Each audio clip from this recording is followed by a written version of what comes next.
Masa remaja ditinjau dari rentan kehidupan manusia merupakan peralihan dari masa kanak-kanak menuju masa dewasa. Sifat-sifat remaja sebagian sudah tidak menunjukkan sifat kanak-kanaknya lagi, namun belum juga menunjukkan sifat dewasanya. Harlock pada tahun 1991 menyatakan bahwa masa awal remaja berlangsung kira-kira 13-16 tahun atau 17 tahun. Kemudian akhir masa remaja 16-17 atau 18 tahun sesuai dengan masa matang secara hukum. Masa remaja seperti masa-masa sebelumnya memiliki ciri-ciri khusus yang membedakan sebelum dan sesudahnya. Seperti halnya yang dijelaskan oleh Harlock pada tahun 1991 sebagai berikut. Yang pertama, masa remaja sebagai periode penting. Yang kedua, masa remaja sebagai peralihan dari masa kanak-kanak menuju ke masa dewasa. Kemudian yang ketiga, masa remaja sebagai periode perubahan, baik perubahan fisik, perubahan perilaku, maupun perubahan sikap. Untuk ciri yang keempat ini adalah masa remaja sebagai masa mencari identitas. Pada masa ini mereka mulai mendambakan identitas diri dan tidak puas lagi dengan menjadi sama dengan teman-temannya. Yang kelima, usia bermasalah. Mereka akan menghadapi dan memecahkan masalah dengan sendirinya tanpa lagi dibantu dengan orang tua maupun guru mereka.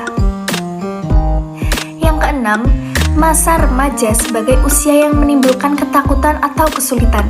Pada masa remaja sering timbul pandangan kurang baik atau bersifat negatif. Yang ketujuh, masa remaja sebagai masa yang tidak realistis. Kemudian yang kedelapan, masa remaja sebagai ambang masa dewasa.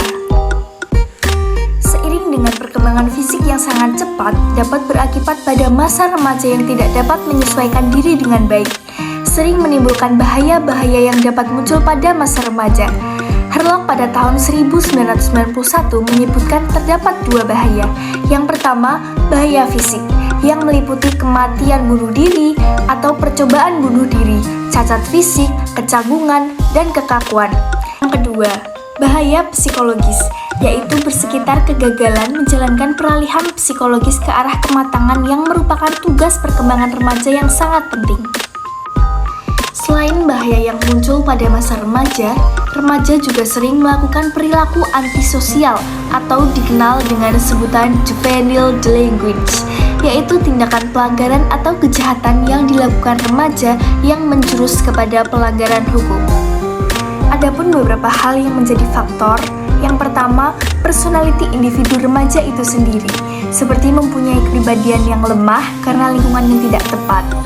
Conger 1973 dan Harjitono 1993 menyatakan ciri-ciri kepribadian remaja yang terlalu percaya diri, memberontak, ambivalen terhadap otoriter, pendendam, bermusuhan, curiga, destruktif, impulsif, kontrol batin yang kurang baik, tidak suka menaati norma, perilaku awal ditunjukkan dengan suka membolos, merokok pada usia awal, pelanggaran norma sekitar, penampilan fisik yang berbeda dengan kelompoknya, serta IQ rendah, kecenderungan psikopat, serta sukar untuk dididik. Faktor yang kedua ialah latar belakang keluarga. Misal, orang tua broken home, situasi yang memaksa, orang tua tidak pernah meluangkan waktu, kurang perhatian, orang tua hanya pemenuhan kebutuhan materi, overprotective, orang tua yang terlalu memanjakan, status ekonomi yang rendah, serta duplikat orang tua yang berperilaku jelek. Kemudian faktor yang terakhir ialah latar belakang masyarakat. Pengaruh dari peer group, media massa, kekangan sekolah, dan lingkungan sosial yang tidak menentu. Oke, beberapa hal yang akan saya sebutkan ini dapat menjadi cara untuk penanggulangan masalah remaja dengan delinquency.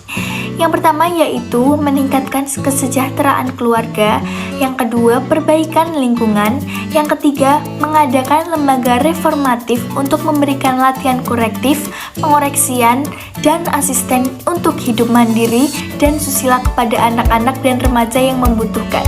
Yang keempat, mendirikan klinik bimbingan psikologis dan edukatif untuk memperbaiki tingkah laku remaja dan kesulitan mereka. Yang kelima, membuat badan supervisi dan pengontrolan terhadap kegiatan anak. Yang keenam, mendirikan tempat latihan untuk penyaluran kreativitas para remaja The Language maupun non-The Language.